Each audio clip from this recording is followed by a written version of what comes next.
We have got to talk this weekend about how we are going to best use the quilt, the most effective, most powerful ways we can use this quilt to end this epidemic.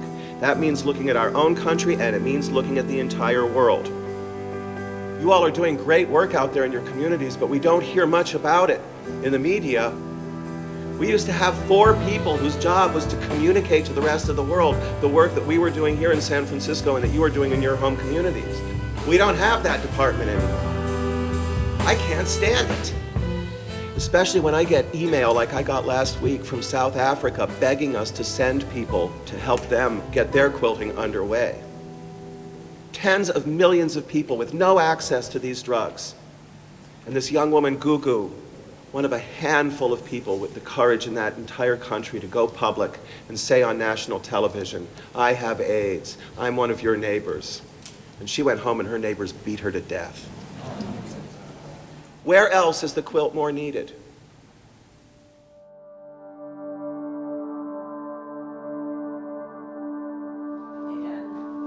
My name is Sarah Clater, and I am the mother of Eric Russell Clater. He was born January 23rd, 1951.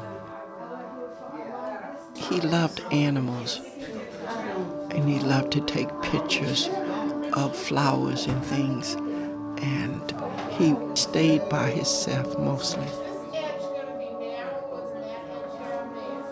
It was a long time before he finally told his oldest brother that he was gay. He came home in 1988, and this is when he told me that he had AIDS. He died March of 1991.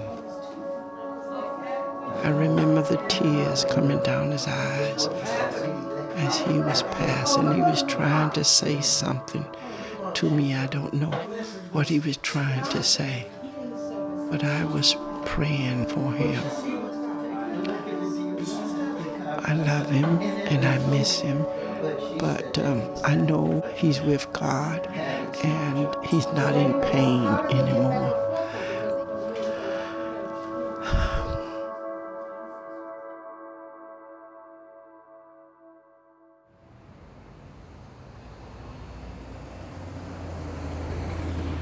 There are times when we get so up to here with stuff saying, I can't do this no more. I'm not gonna do this anymore.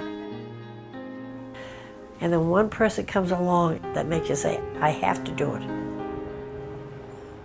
It seems like the good Lord sends out these little couriers. Go down that street, she's decided to change her mind, go down. And it seems they find you every single time to turn you back into what you wanna do. Hi, Virginia. How are you tonight? It's a pleasure. Thank you for having me. It's my pleasure. You come see the ladies here? We hit it off right away. She was outgoing. She had a beautiful smile on her face. She made me feel right at home. I felt very welcome with Virginia Lee. Are you gonna get a pin? It was like we knew each other for ages. She didn't hold anything back and I didn't either.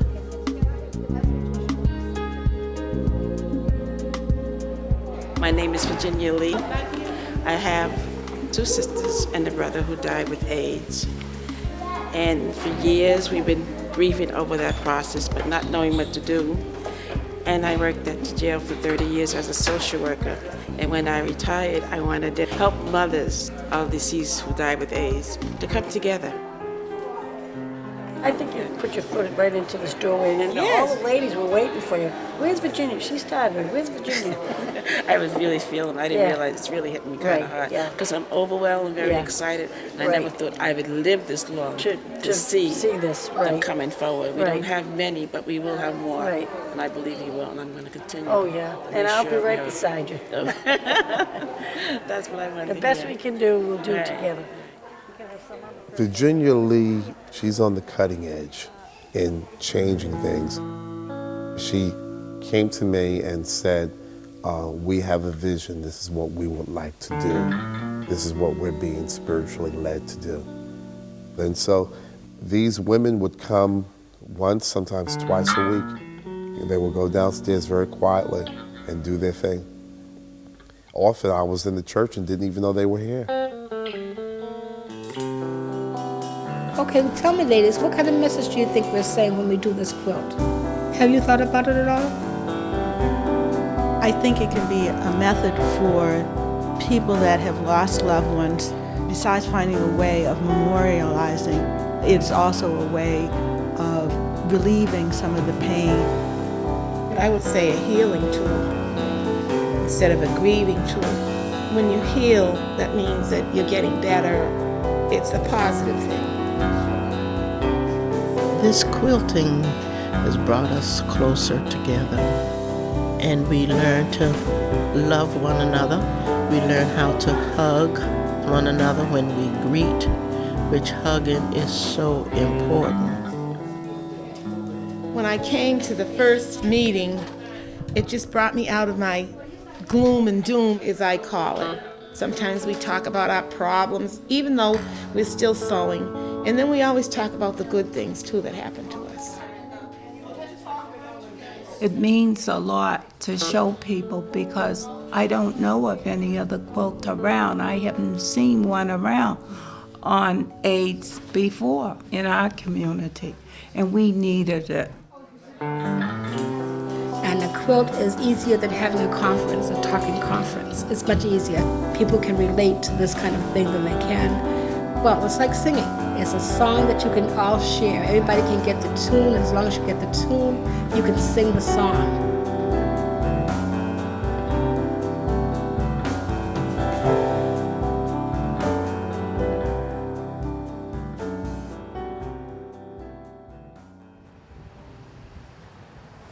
I don't care what your condition is. I want you to come on across the front. Come on. This is your day. This is your day. You know, if I sit and tell y'all about my lifestyle, y'all would probably walk out of here. For the last 30 years, I was a drug addict. I was a junkie. But God saved me. Baptized me in the Holy Ghost. That's why I preach like I preach. That's why I'm like I am, because I love Jesus. He don't condemn nobody for whatever. Your name don't belong there. Hallelujah. Your name don't belong there. Hallelujah. You ain't ready to die. You're too young to die. Change the way you talk. My friend has a vision. God want to give you a miracle today. And before she leaves this planet, she needs to know that her vision has come to fruition. This thing is going to explode. It doesn't end with Who Touched Me Ministries. The ultimate goal is to get to a place like Martin did when they started the movement, you know, and that what Who Touched Me Ministries has done is it has given us a venue in which to do that. I command that condition to come out. Hepatitis and HIV, loose her in Jesus' name. And be healed, daughter, and be healed. And I want you to repeat that. Say, I shall not die. I shall not die. I will live. I will live. That I may declare the glory of God. The glory of God. And they're healed. And they're healed. This shouldn't be just something to do. This should be something that's an automatic, like the Caribbean Day Festival. Everybody got it on their calendar. Well, you know, this is Black Church Week of Prayer Week. You know, like they show up on Easter. We want them to show up black. I'm saying, come on now. This is just another piece. This thing is not going to end until all those pieces come together. You know, it's not going to end until all those pieces come together. But that's going to be happening on Thursday, November 18th. We had a meeting, and what we did was we mobilized ministers throughout the communities to develop their AIDS ministries. And one of the ways of doing that, we'll train 30 to 60 individuals on HIV, treatment information. As a result of that, their churches will send what we're calling ambassadors to participate in a mass choir to back up Vicki Winans, who's a major gospel recording artist, March 12, 2000, which is the week of prayer for the healing of AIDS. Oh, come on, somebody, magnify God. I lift up before you this program, Bum Gideon, and certainly Sister Belinda Dunn, for the work that she have done. Give us strength in this hour. For you truly have spoke to her heart. You have given her hope. She expects a miracle. And all of them that stood there expecting a miracle. And I know, God, that you will not let them down. Somebody give God some glory. For the Spirit of the Lord is in this place. Come here, son.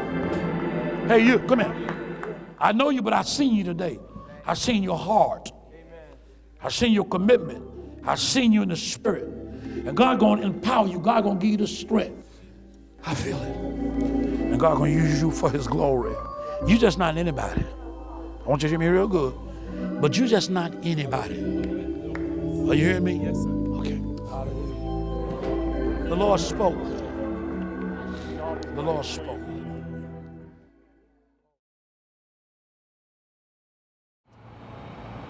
Good morning. My name is Bob Lederer. I'm a member of ACT UP. We have a very packed day today, both out in the streets of Washington and inside the offices of Congresspeople on the issue of the Hope for Africa Act, which we support, and the Africa Growth and Opportunity Act, which we are totally opposed to.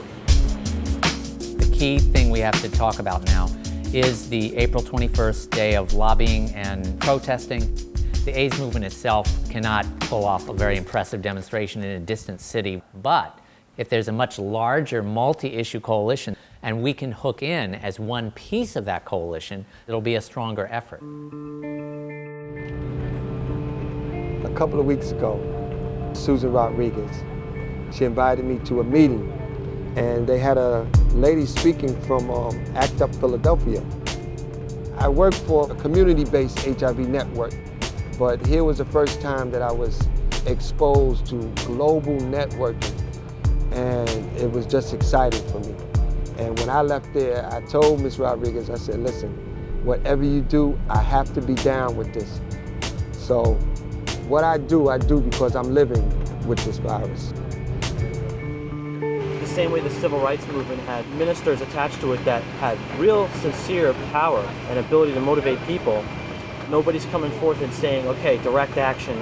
You know, I'm Jesse Jackson or I'm Al Sharpton and I want everybody out on this, you know, so we can confront this on the streets and get people motivated. That hasn't happened yet. I agree with you. There's definitely a need for churches to get more involved because there's a lot of people that may not be infected, but they're affected because they either have loved ones who are infected with the virus, and according to their faith, if you're in a position like this, well, that's because you did the wrong thing and you weren't living right, so that's what God did for you. In the churches, it's just a very touchy issue because of people's faiths and their beliefs. And people are entitled to their own faiths. So is it worthwhile for ACT UP to start to ally itself more through the church within the African American community? There were earlier periods in ACT UP's history where we had caucuses of people of color. We had a Black caucus, a Latino caucus, an Asian Pacific Islander caucus. And some of those, particularly in the Black caucus, did do some outreach to churches in the Black community. But as ACT UP has shrunk, those caucuses also shrunk and then disappeared. So that work has fallen by the wayside as many pieces of our work have declined. So we don't have those contacts at the moment, and that's what I think is exciting about this. It gives us the potential to make some breakthroughs in our power.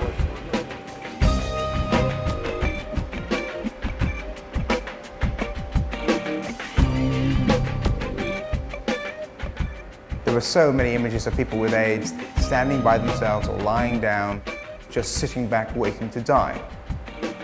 There was no actual photographs that showed having some active role in trying to change what had happened and what was happening in terms of corporate greed and government neglect. I mean, this is acting up. This is really getting the point done. Getting the point across. That's right. Yeah, I can lock myself up and have them cut the chain. Good statement. We don't do this stuff today. It was in the trenches. It was in a warfare. They was in a warfare. We still fighting. A lot of them pediatrics burnt out, like, you know, and people are, but they're living longer, and then they're starting to get their jobs and they're working. They think that it's, you know, it's over. We gotta get out there and start recruiting people and getting them to start acting up so we can get what we need. Yeah, we're gonna get it done. Hey, Mary. Hey, how you doing? Okay, how you doing? The activists today seem to be mainly working class. When ACT UP was in its heyday, you had bankers, you had businessmen, you had basically a lot of white middle-class men and women. There were a few people of color, but it wasn't a very large contingent in relation to how HIV was affecting that community. Oh, there's Eric up there. Yeah, Eric Sawyer's still here, still fighting. We didn't know we had nobody fighting for us. He was still there and he's still here. Yeah, he's still here. So I definitely took my hat to you, Eric. Thanks a lot, Eric. It would seem very difficult to get Black or Latino community involved in an organization that had a lot of gay men in it. I think there's a lot of homophobia. There's a lot of racism on the part of the white people in ACT UP too. It went both ways. All right, so can we move off of this, or are there any more specific groups that are missing that we want to pressure? Eric. Does anybody know anybody in Rangel's office here in New York, by any chance? I'm in his district, oddly enough, but I'm in his district too. I've stayed away from there because of my skin color, but I'm in East Harlem. yeah. No, I live there, but what I meant was I didn't want to be a white gay boy going into Charlie Rangel's office trying to tell him what to do about AIDS. Oh, I could do it. Yeah, I think we could do it. Be great. Between Patch Okay, and I, that would be great. I think we can work on that. I'd go with you. Smart University? Smart University. Tell us what Smart University is. Sisterhood Mobilized for AIDS, HIV Resources and Treatment, and we started last March, and this is our second session. My father once said that when a person finds themselves in the pit of life, they don't look up to find out whether or not it's a black hand or a white hand that's helping them. They just want a hand to help them out of the pit. As the President's Special Envoy to Sub-Saharan Africa, my father supported the Africa Growth and Opportunity Act. At the time he supported the bill, he told me that, Jesse, I know you're going to vote against this bill, but you just can't vote against it in the abstract. You got to put forward something better. Madam Ranking Member, I plan to offer next week a piece of legislation that will make drugs, pharmaceuticals much more available to the people of Sub-Saharan Africa. I did put forward something better. A Teamster, an AIDS activist, someone from the Sierra Club, a black nationalist, all fighting to help somebody in Sub-Saharan Africa. Why would an African-American Baptist preacher be fighting for compulsory licensing? You tell me? I don't know why they wouldn't. It makes all of the moral sense in the world. In a couple minutes, we're going to take a quick walk around the block to confront the Corporate Council on Africa and PhRMA, the Pharmaceutical Manufacturers Association. Here's some things we have to say to them. Okay. When you look at the Africa Growth and Opportunity Act and you recognize that the word AIDS is not even mentioned, I think Reverend Jackson recognizes that the Africa Growth and Opportunity Act is written between the economic elites on both continents, and I'm not fighting for them. And it's going to be the people. It's going to be us.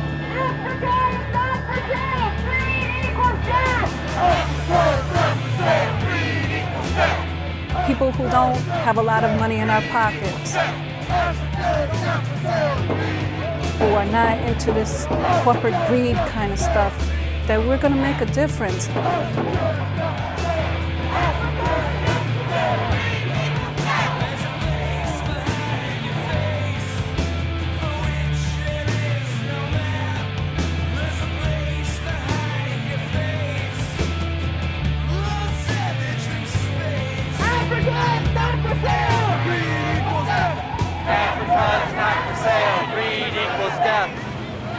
This is a nonviolent march through the streets of Washington to the Corporate Council on Africa, the lobbying group for all the biggest, most powerful corporations in the U.S.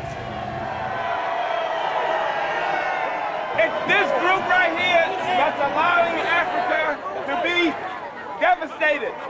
We say to them, shame, shame, shame, shame, shame.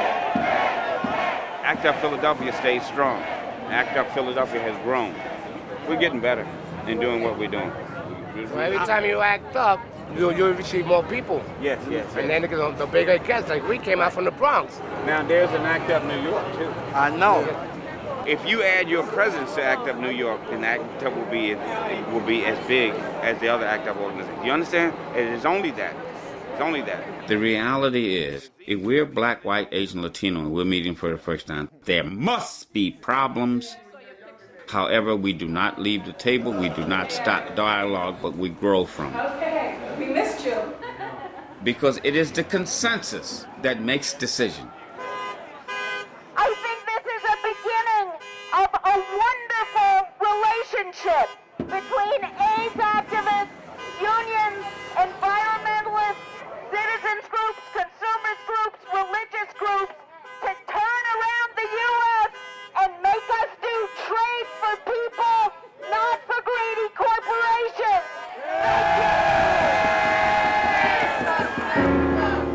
Make no mistake about it. There's an issue so great that we must work and bond on. The first medication was out with AZT, and I started taking it in 1989. Where races are disproportionately coexisting. Africa is still trying to get life-saving medication. But AIDS does not discriminate. So what we have to do is we have to take in the reality of America and strategize from that.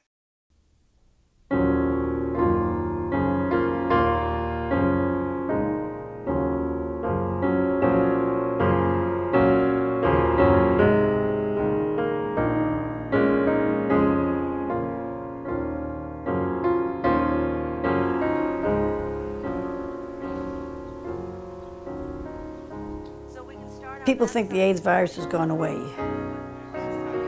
People are living longer with the medicine. They don't have any time for us. It doesn't affect me, so I ain't gonna do a thing.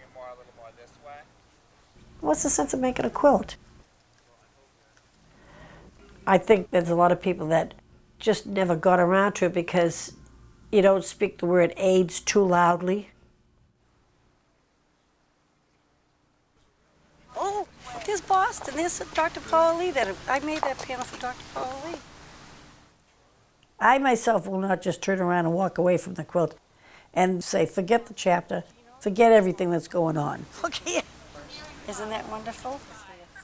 We lost too many people, and the world has to know about it.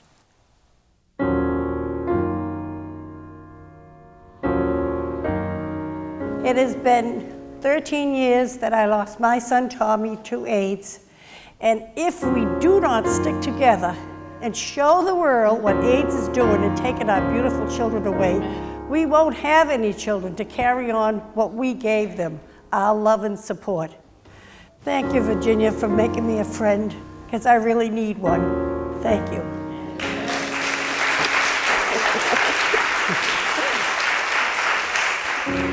I wasn't there because it was a community of color. I wasn't there because they lost people of color. I was there as another mother trying to help out. Because I feel that the small people are the ones that are going to change the world, not the big guys, because they haven't done a damn thing.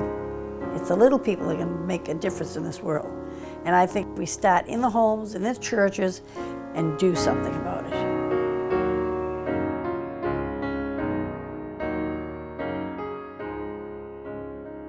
Some churches and some pastors don't like to be realistic, but there are a large group of young people that are very sexually active. And I think for us to ignore that is like putting our heads in the sand. If our young peoples are not going to follow the rules of the Word of God and principles that we are put in the church, that don't mean that they'll be cast out, but we need to teach them prevention. Now, if a young person will go out there and have sexual activity, use a condom. Let's just bring a safety net in for them. Right. That's what I feel. A visionary never gets stuck in time. Right, that's right. He flows with the time. That's right.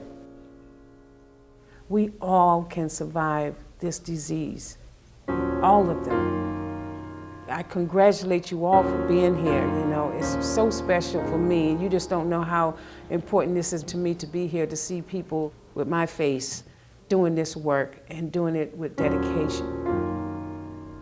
I guess if there's one thing that I can say in conclusion about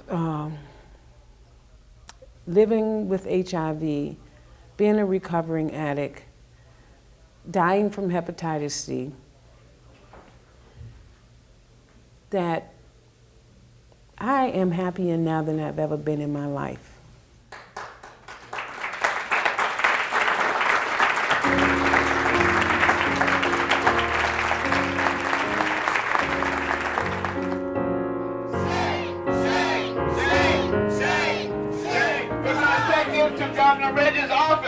He has an office in the penthouse. We're going to take it to him. We're going to take this message to him. Health choices is alive. Health choices is alive. My name is Pinky Thickneck from KYW-TV. So what's your name?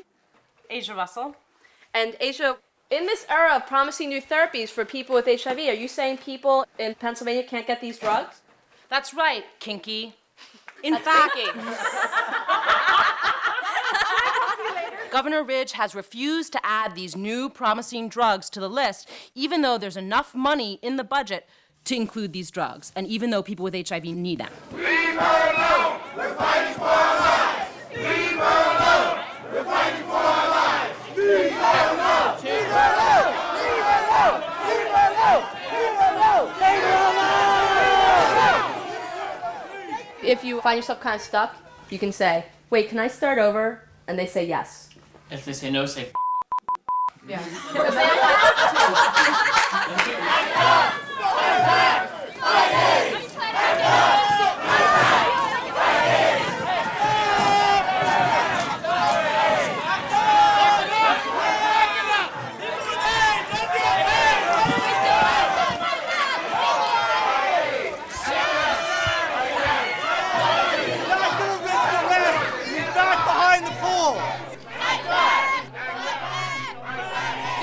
Has a reputation as a pretty controversial group, using violent tactics to make itself heard. Don't you feel that that'll alienate people away from your cause?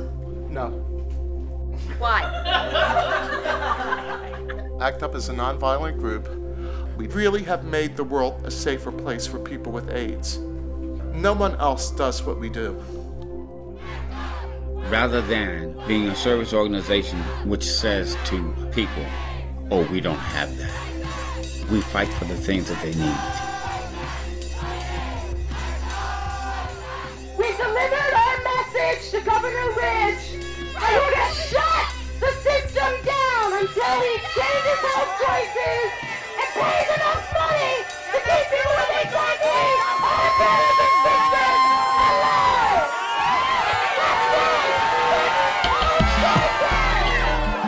We ACT UP Philadelphia. We do not accept precedents. We set precedents.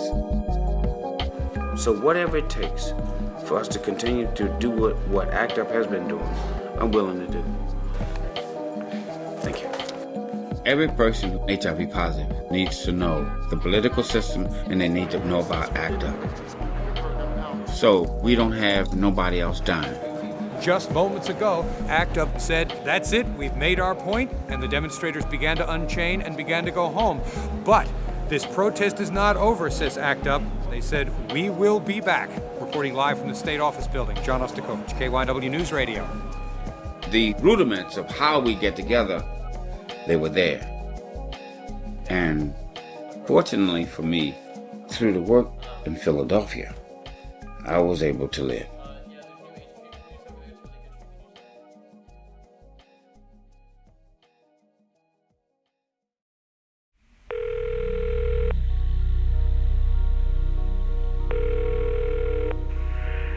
You have reached the voicemail of Belinda Dunn. I am out of the office due to illness. My liver was spilling fluid, poisonous fluid in my stomach, and I had to go to the doctor to get some relief. The doctor told me that I was dehydrated from the medicine that they gave me to get rid of the fluid in my stomach.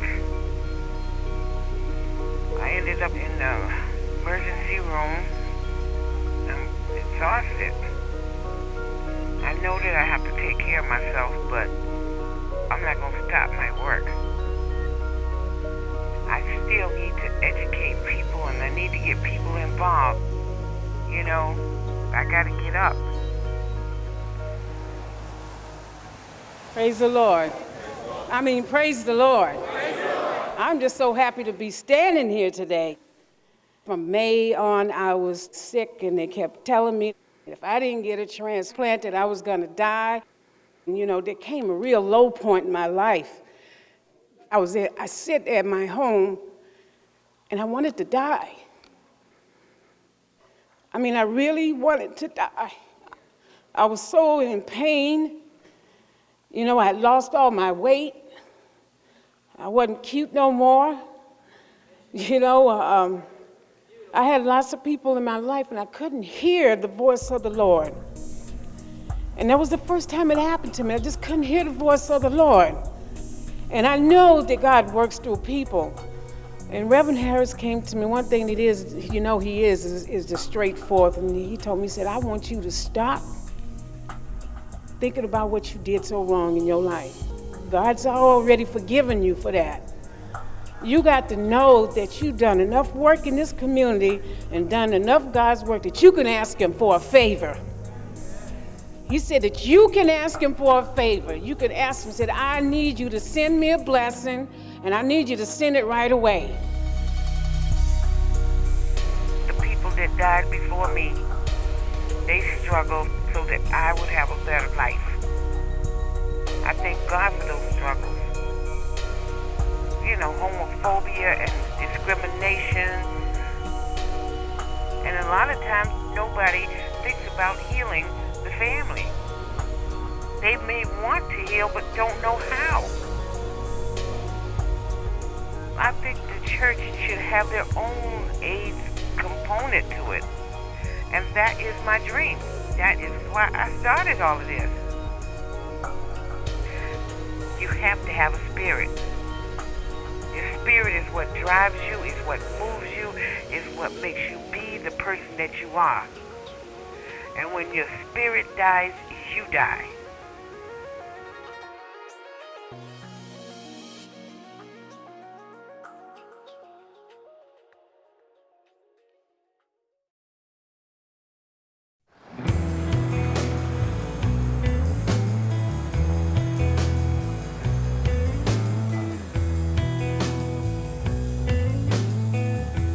A lot of people don't understand how a small number of people, by standing up and saying the right thing, can really change things. Working with the AIDS activists, it's really been a pretty amazing thing. I mean, they have fought harder for what they thought was right than any group I've ever worked with before. There is a disconnect, clearly, between the ability of the West to come up with treatments and the ability to deliver treatment to people who need it in poor countries. And the sooner we address and overcome that disconnect, I think the better off we'll all be. What about the opportunistic infection drugs? I mean, the industry continues to focus on, the big cash cows of the triple therapy, and opportunistic infection drugs like Septra, for example, coming forward with free versions of those drugs because they're making billions and billions in the West on the expensive triple therapies. They offered Mrs. Zuma a free supply of AZT at the beginning of this year. I didn't say AZT, I said Septra. Well, I know the whole AZT rhetoric. I'm in contact with people. And the fact of the matter is, this was a free quantity of medicine, and she turned it down. I think because there are these people that were told by society that they were not important enough to have their own life saved, that the U.S. government should put all its money in prevention and nothing in treatment, that if it took too long to invent a drug, it was not a problem. And also because they probably thought they were going to die. Having gone through all of those experiences, they probably are more sympathetic to what's going on in Africa than most people are. If at times we want to take a harder line and a more confrontational approach, we've got to do that. And educate the audience and the media that these people are just blatant defenders of corporate profits. Julie. They're going to have a lot of technical terms and layers of trade legislation, and we don't have to debate them point by point on this legislation intellectually. We can debate them morally and say, don't dare you answer me with a bunch of bureaucracy and complicated terms, because that's not going to stop any suffering. You know, you can't give up until it's over. You have to fight. The Clinton administration has put the government of South Africa on a trade watch. They have refused favored nation trade status, increased tariffs, threaten and pressure the South African government to stop producing cheap generic equivalents of essential medicines. Gore has actually been in meetings with Deputy President Mbeki, told Mbeki that he will not lift the trade sanctions, and then left that meeting to do a photo opportunity about how 1 in 4 South Africans are infected with HIV and how the whole international community has to respond and do the right thing. You know, the reason why the pharmaceutical companies are pressuring the Clinton administration is because they know exactly what it costs to produce these drugs and that it's nowhere near the price that they're charging. And by focusing now on third world access, we get a much clearer idea of what these drugs actually cost. We can see that the price gouging that's been going on for years it's real. It's real. And that's the whole issue. Trying to get Al Gore to talk about with the American public what he talks about when he meets with drug company executives. It's a great policy when you're at a fundraiser. It's not such a great policy when you got to talk in public about it.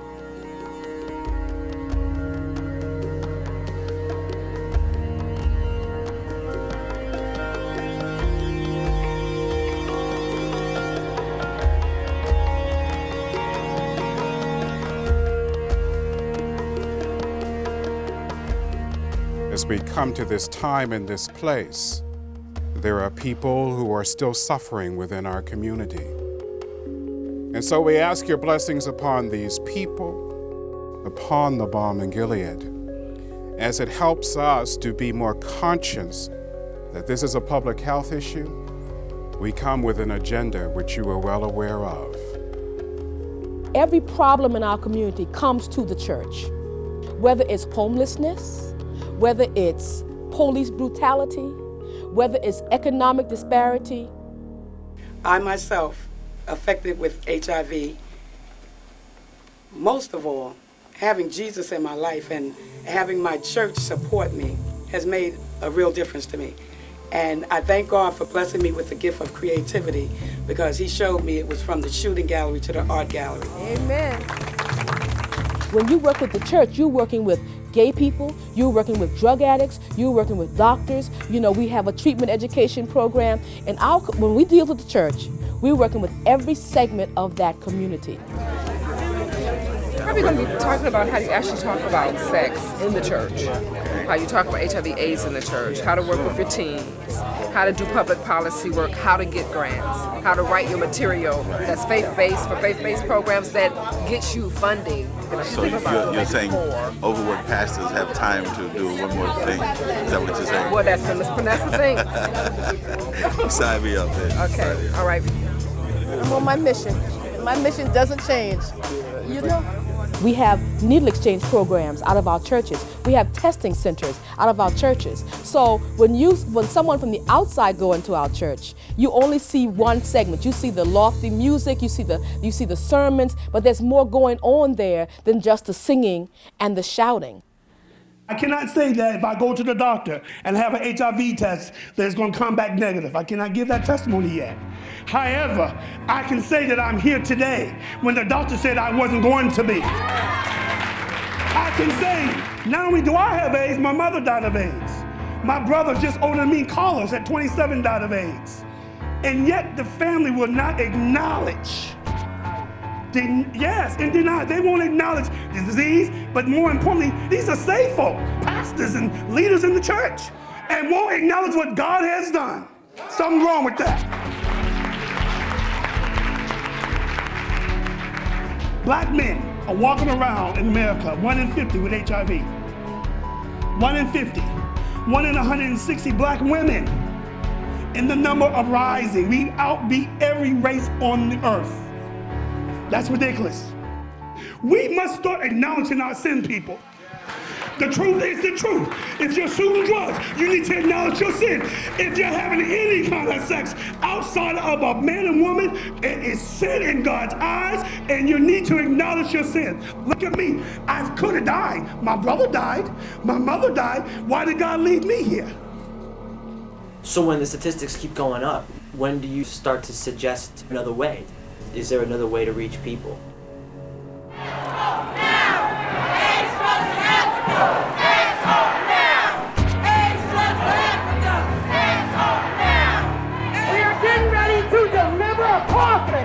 To Farmer to let him know that this coffin is representing the death of people in Africa that died from AIDS.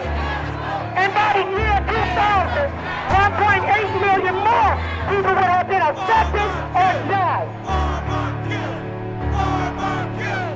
There's always going to be a need for that kind of in-your-face aggressive activism. I think we're being very reasonable. There's a nice little demarcation line right here. Let us do our job, okay? However, we're now 18 years in this epidemic, and this is the first time that you have seen an African-American initiative coming out of the government. So it's not that, I take offense that you would say that things are not working. We have not been adequately funded for things to work. We have not done adequate evaluations. We have modeled what we do, comparing it with another community. So I think we're just beginning to understand that every community does not, respond to a model that works very well in the gay white community, not even the black gay community. Adam, you are finished with one more question. Frank's not going to stop you, but I'm giving you one more and I'm gone. How is your movement going to respond to South Africa's openly denying AZT at 70% off of the going rate, whichever that is? It's very difficult for me to respond. I'm not particularly familiar with the response by South African government, but I can tell you this. I was stumped. No, stay with me on this. I'm not going to answer it your way. It's going to be my way. So. What was the question? His question was, how are we going to openly respond to South Africa's response about... No, the question was, how... Whose side are you on? I'm just asking a question. Whose side are you on? I can answer. No, I have no problem. I'd like to have the question answered, but let someone who has the information answer it.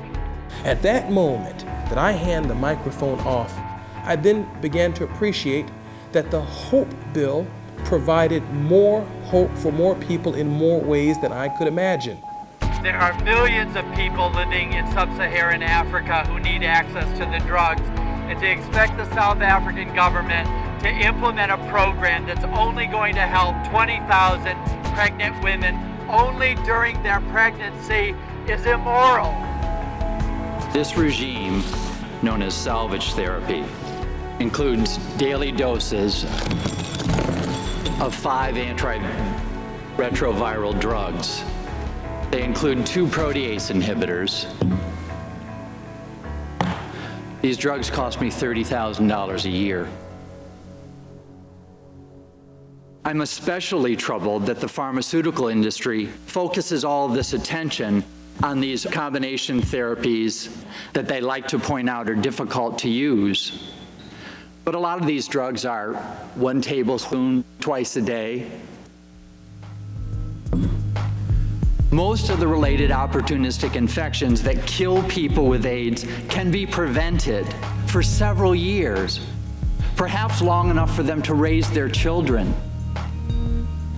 In other words, prolonging the lives of millions of people while we search for a vaccine, while we search for a cure, goes unused. And the importance of implementing trade policies such as compulsory licensing and parallel importing is that these policies can actually drive prices down on these expensive drugs by introducing generic equivalents. For too long, in my view, the U.S. government has allowed the commercial interests of the pharmaceutical industry to drive trade policy and, frankly, to avoid meaningful debate on the real cost of drug development, to identify who actually pays for the research and development of essential medicines. I believe that in many cases you'll find out it's the U.S. taxpayers. A group of AIDS activists are here today to put their body on the line. Africa is not for sale. And let the United States government know that we are serious about this problem in Africa. Those activists who participated in civil disobedience on that day elevated the compulsory licensing provisions of the Hope Bill to international proportions. And it's now haunting and hounding the Vice President of the United States. It's challenging the very core of members of Congress who are big and very powerful, including some Democrats. It will certainly haunt Mr. Bush and others on the Republican side. And just a few days ago, Reverend Jackson wrote a letter to the President of the United States where he said that he would not support the Africa Growth and Opportunity Act and that it fell far short of the legitimate needs of the African people.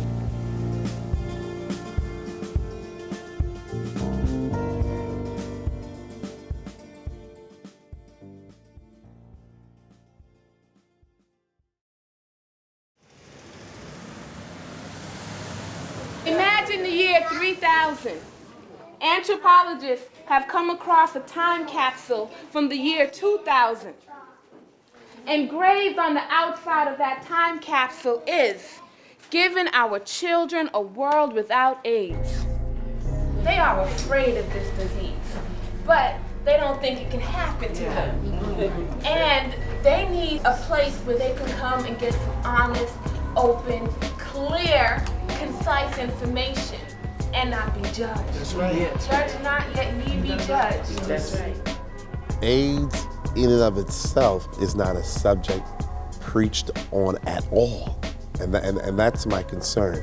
I hope I'm not being too generalized, but we don't preach about it enough. Our children, they want it real.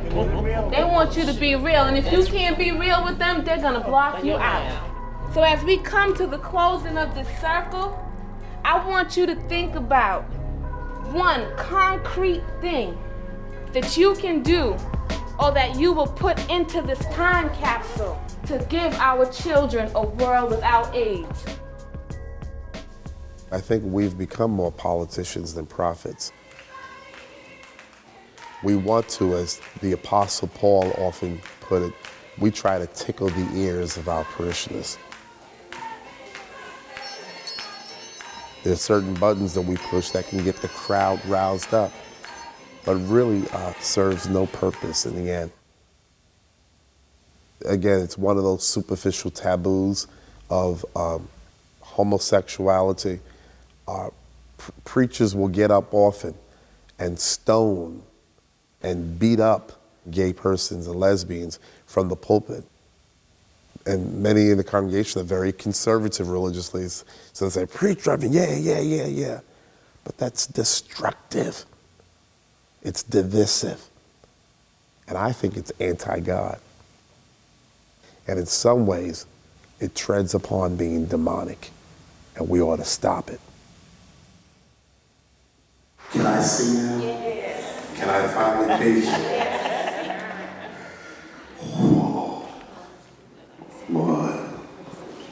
Lord Jesus.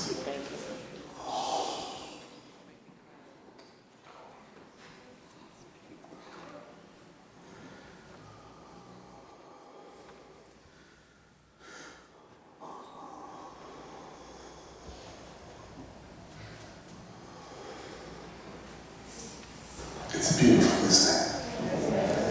Great. All saints standing on their feet. What I do remember that night was that at some point, as I was talking, I felt like I was lost for words.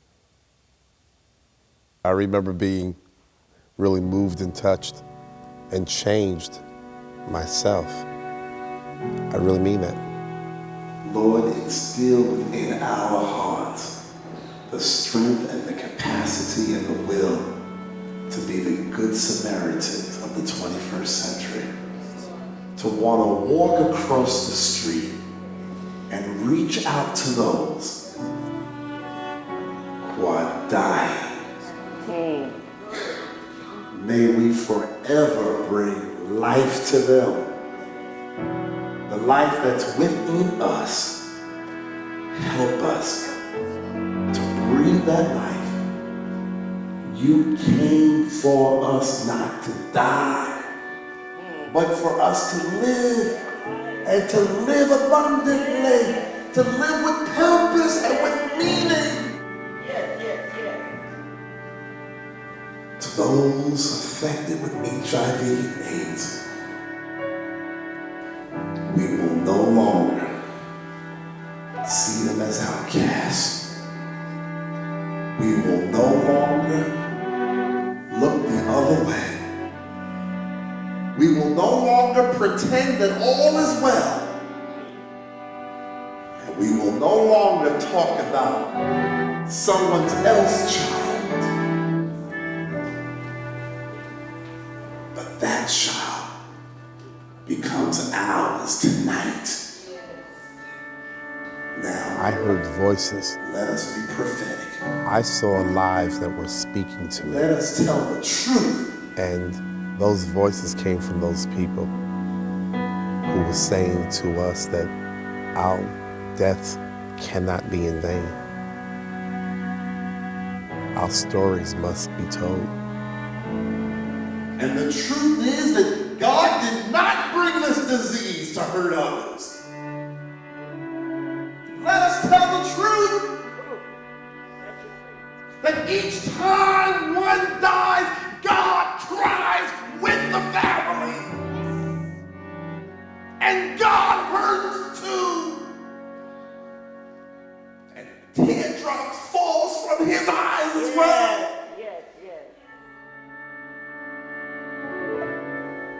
Any one person who's not able to speak for themselves, someone needs to always be there to speak for them. That's part of the work of being an activist and being an advocate. The fact that I know that there have been people that would have died by themselves because family deserted them, friends deserted them, that I may have made a difference in their lives. I take that very seriously. Thank you.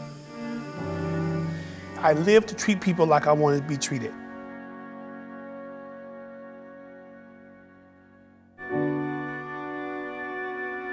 Doesn't matter what others preach, but help us. Doesn't matter what the crowd might want to hear to make them feel better about their own sins, but help us. Stand with those with HIV and AIDS. And tell them that they will live and they will live with us.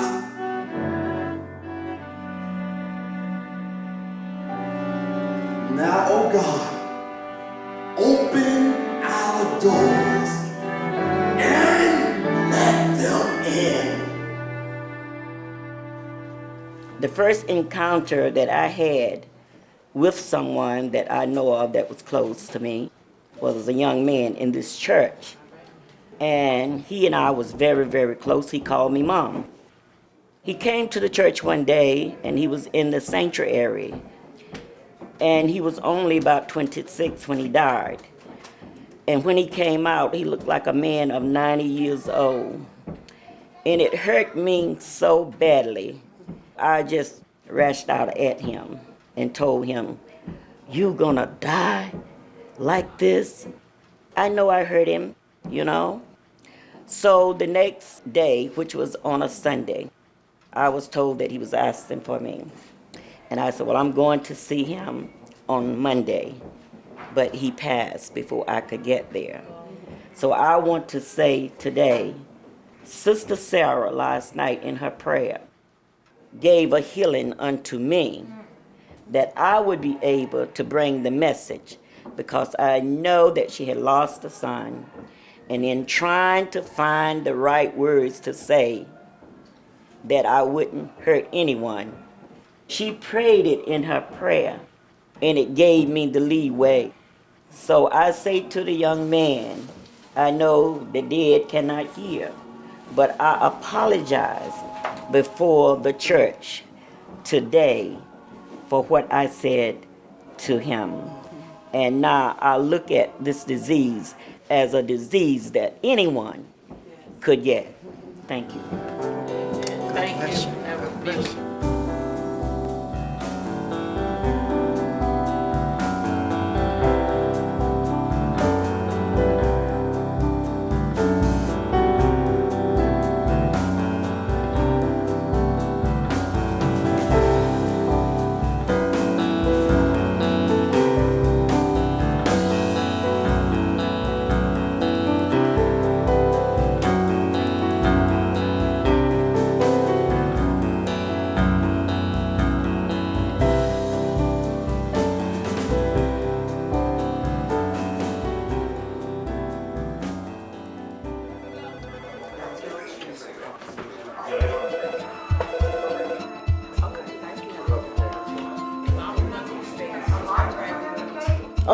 I'm scared, for real. I'm scared. I'm really not accepting this yet. The fact that I have HIV, like I was telling you about my family, how to explain that to my family. I don't know how to go to my family. How do I go about telling my mom? They have to be educated about it just like we do, because those myths are still going around. Well, you can catch it from the toilet seat, or you can catch it. So in order for you to prepare your family, you've got to give them the opportunity. We can't wait till we get sick, because the dinners that we could have will be missed. The good times that we could share will be overlooked. But now that they know, maybe we could put a little bit more effort into becoming a family again and becoming friends. If we expect people to respect what we're going through, well, we have to respect them and give them the right to find out about what we're going through. All right?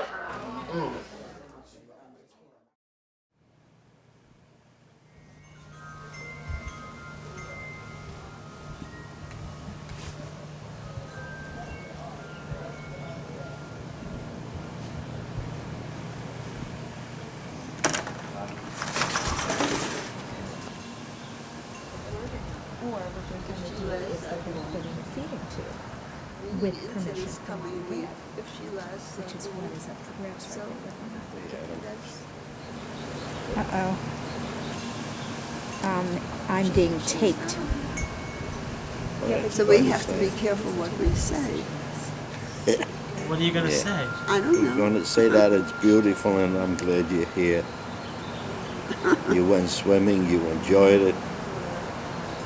It's your first swim was 1998. Hope it's not your last. Okay, Adam. Doesn't your shoulder get tired holding that thing? Here, you want to film me? Put your hand through there. There you go. Now just keep it on your shoulder. Don't drop it. And it's got set on all automatic, so you don't have to do anything. You can zoom if you want with your fingers. See the left, your left, your right hand has press forward. Press which one? Here's the zooms right here. Oh, this one. That's the zoom back in and out. Is it taping? Is it clicking? Yeah, it's taping. It's taping. Dad, this was really your calling, you know. You were always the family photographer and chronicler. Yeah. I've been meaning to put my family home movies on video, and I can do that when I will. Yeah. Oh, I'd love to see those. I will do it. I'll make it a mission. Make it a mission. Please. Can I get a copy? No problem. Good. Oh, hey, that's great. He is going to be your next family photographer. He's going to carry the on torch. the tradition. Right. How do I stop this, Adam?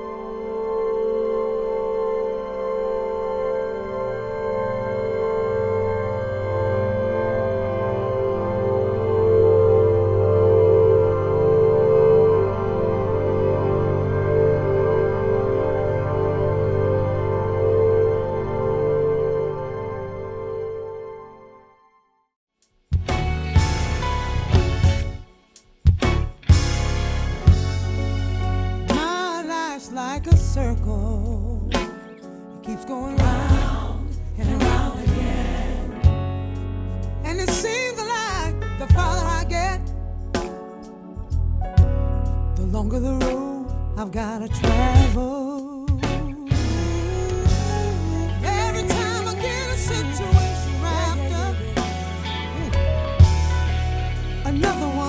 just an arrow.